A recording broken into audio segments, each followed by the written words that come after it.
अस्सलाम वालेकुम, मैं हूं Usman Hussain Siddiqui from Siddiqui law associate. आज का टॉपिक है केवाईसी। केवाईसी के मुतालिक मेरे पास एसएमएस में, कमेंट्स बॉक्स में, ईमेल्स में काफ़ी सवालात आए लोगों के। उसके मुतालिक चंद जो मेजर सवालात थे वो आज मैंने राइट डाउन किए हैं। उसके मुतालिक मैं आज आपसे डिस्कस करूँगा कि अगर ऐसी सिचुएशंस हुई होंगी तो वो लोग किस तरह अपने आप को सोर्स ऑफ इनकम और ऑक्यूपेशन शो करेंगे। इसके साथ आज की वीडियो में ये भी बताता चलूँ कि जो गैर कानूनी आमदनी वाले लोग हैं और जो केवाईसी की वजह से जिसकी तफ्तीश शुरू हो चुकी है, तो ऐसी चीज़ें जो अपनी केवाईसी में हरगिज़ नहीं लिखना। तो सबसे पहले मैं आज आपको डिस्कस करूँगा जो हमारा पहला केस आया हुआ है, और ये हमारे पास हमारे एक यूट्यूब के फ्रेंड हैं, उन्होंने दिया है ये केस। इसमें ये सवाल किया गया है कि ये सवाल है कि अगर हम जो इनकम टैक्स रिटर्न में हम अपनी इनकम शो कर देते हैं, जो फाइलर हजरात हैं वो अपने इनकम टैक्स रिटर्न में अपना बिजनेस, अपना पैसा, अपनी मनी वो रिटर्न में शो कर देते हैं, उसके ऊपर वो टैक्स भी दे देते हैं। क्या हम वो रिटर्न इसके साथ एनेक्सर कर सकते हैं सोर्स ऑफ इनकम में? इसका जवाब है नहीं, क्योंकि इनकम टैक्स रिटर्न आपका प्राइवेट डॉक्यूमेंट है, वो पब्लिक डॉक्यूमेंट नहीं है। वो किसी और को भी सिवाय इनकम टैक्स ऑडिटर के अलावा आप किसी को भी वो शो नहीं कर सकते। ये कॉन्फिडेंशियल डॉक्यूमेंट है और ये सोर्स ऑफ इनकम के लिए ये इनफ डॉक्यूमेंट नहीं है। सोर्स ऑफ इनकम के लिए आपको अपने चैनल के थ्रू शो करना पड़ेगा अगर आपका ऑक्यूपेशन क्या है और आपकी सोर्स ऑफ इनकम ज़राए आमदनी क्या है। जिस तरह आपने ज़राए आमदनी अपने रिटर्न में शो की है, मिसाल के तौर पर अगर आपने ज़राए आमदनी रिटर्न में ये शो की है कि मेरे बिजनेस में पैसा मिल रहा है, तो आपने वही शो कर देनी है अपने केवाईसी फॉर्म में। एक सवाल, दूसरा सवाल ये है कि डिसेबल पीपल किस तरह अपने आप को शो करें।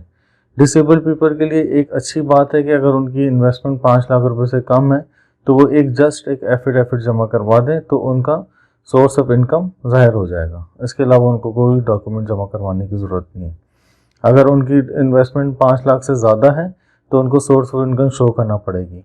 ऑक्यूपेशन में जाके वो अदर में जाएंगे, उसके ऊपर लिख देंगे जिस तरह अपना भाई फंडिंग कर रहा है, अम्मी फंडिंग कर रही है, इनहेरिटेंस है या दीगर कोई ज़राए हैं उनके पास, अगर कोई जॉब करते हैं साहब तो वो शो कर देंगे। और सैलरी के अंदर जो अपना सोर्स ऑफ इनकम है, अगर उनके पास सैलरी आती है तो वो सैलरी शो करेंगे, सैलरी के स्लिप लगाएंगे। अगर इनहेरिटेंस है तो वो शो करेंगे कि किस तरह उनको मिली, मतलब जायदाद में इन केस ऑफ डेथ के बाद मिली है या तो जायदाद पहले से तकसीम शुदा है तो वो शो कर देंगे। थर्ड सवाल ये है कि अगर हम वो केवाईसी के मामले में बता रहा हूँ कि अगर हमारे पास आरआईसी है, रेगुलर इनकम सर्टिफिकेट है, उसको हम बहबूद में करवाना चाह रहे हैं, बहबूद सेविंग सर्टिफिकेट में हम ट्रांसफ़र करवाना चाह रहे हैं, तो हम अपनी केवाईसी अपडेट किस तरह करवाएं? इसका सबसे आसान जवाब ये है कि आपने केवाईसी के अंदर सबसे पहले, अगर आप जिस तरह लोगों की एज बढ़ जाती है तो वो बेनिफिट लेने के लिए वो बहबूद में अपने आप को एनरोल करवा देते हैं। उस बहबूद में एनरोल करवाने का आसान तरीक़ेकार ये है कि आपने दोबारा से नया अपडेटेड केवाईसी जमा करवाना है। केवाईसी में सोर्स ऑफ इनकम जो आपने वो सेविंग लिखना है और उसके साथ अपने बॉन्ड की पिक्चर्स जो फोटोकॉपीज़ हैं आरआईसी की वो आपने एनेक्सर कर देनी है। उसके साथ अगर आप कोई रोज़गार में हैं तो आपने वो रोज़गार शो कर देना है। ये आपकी सोर्स ऑफ इनकम में सेविंग में आ जाएगी।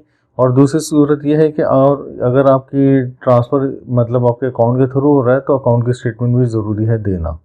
और अगर आप इनकम में अगर आप ये लिख देंगे कि ऑक्यूपेशन में कुछ और मामला लिख देंगे, मिसाल के तौर पे कि एम्प्लॉय हैं या सेल्फ एम्प्लॉय हैं, तो इस सूरत में आपको ऑक्यूपेशन जब आप ये लिख देंगे तो सोर्स ऑफ इनकम आपको शो करना पड़ेगी कि मेरी सोर्स ऑफ इनकम ये है। और उसके बाद सेविंग के ऊपर भी आपने क्लिक कर देना है, दोनों के ऊपर, कि मतलब आपको सैलरी भी आती है और सेविंग भी है। और थर्ड ये है कि इनहेरिटेंस लोग क्या करेंगे, जिस तरह के जिनके वालिदैन की डेथ हो जाती है उसके बाद उनके पास जो वरासत में पैसा मिलता है तो वो क्या शो करेंगे। उसके लिए बहुत आसान है, तो अब नादरा का सक्सेशन सर्टिफिकेट आया हुआ है, उसमें पेंशन या जिस तरह ग्रेजुएटी का उनको मिलेगी या कोई इनहेरिटेंस की प्रॉपर्टीज़ वगैरह होगी वो तो शो हुआ होता है उसके अंदर, कॉलम के अंदर उसकी डिवीज़न होती है, वो भी शो होती है कि कितने परसेंट डिवीज़न है। तो आपने वो इन शॉर्ट आपने वो शो कर देनी है। अगर आपको रोज़गार से लगे हुए तो वो शो कर देना है, और सोर्स ऑफ इनकम अगर आप इन्वेस्टमेंट कर रहे हैं तो आपने इनहेरिटेंस शो कर देना है, वो भी एक्सेप्ट हो जाएगी बगैर किसी आर्गूमेंट के। अच्छा, अगर आप मज़दूर हैं तो आप क्या किस तरह डिक्लेयर करेंगे? अगर आप मज़दूर हैं और अगर आप 5 लाख रुपए तक की आपकी सेविंग है तो आप इजीली एक एफिडेविट जमा करवा के अपने आप को आप सोर्स ऑफ इनकम जाहिर कर सकते हैं। और दूसरी सूरत अगर आप मज़दूर हैं, और मतलब दो तरह की, एक अगर आप ठेकेदार हैं, कॉन्ट्रैक्टर हैं या मज़दूर हैं। अगर आप मज़दूर हैं तो आप एम्प्लॉयर का जिस तरह वो आपको तनख्वाह देता है या कुछ स्लिप्स देता है तो आप वो स्लिप शो करवा सकते हैं।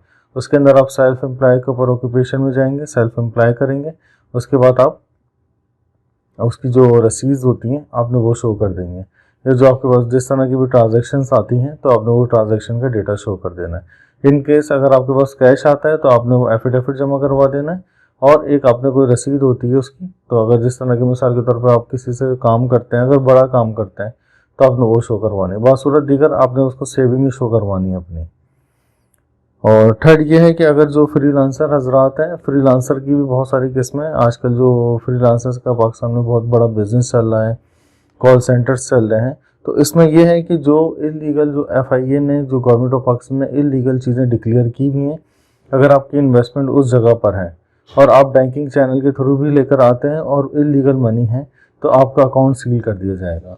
इस चीज़ को आप बहुत एहतियात से करिएगा। जो फ्रीलांसर हजरात हैं, मैं उसके लिए इंशाल्लाह एक अलग वीडियो बनाऊंगा, और वो आप मेरे कमेंट बॉक्स में, जो फ्रीलांसर हजरात हैं उन लोगों ने मुझे ईमेल भी किए और मैसेज भी किए। मैं आप लोगों से दरख्वास्त करता हूं अगर कोई कॉन्फिडेंशियली का इशू ना हो तो आप कमेंट्स में भी कर दीजिएगा, इसलिए कि कमेंट बहुत सारे लोग पढ़ते हैं तो उन लोगों सबकी रहनुमाई हो जाती है।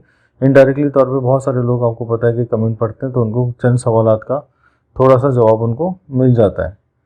और ये है कि जो खासकर मनी लॉन्ड्रिंग करके जो लोग पैसा लेकर आ गए, और एक जो हलाल पैसा होता है, जायज़ पैसा होता है, लेकिन वो गलत तरीके से लेकर आ जाते हैं।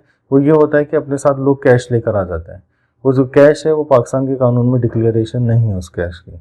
अब बेहतर तरीका ये है कि अगर आप ज़्यादा कैश लेकर आ गए, $5000 से ज़्यादा कैश लेकर आ गए, तो वो एक्सेप्टेबल नहीं होता।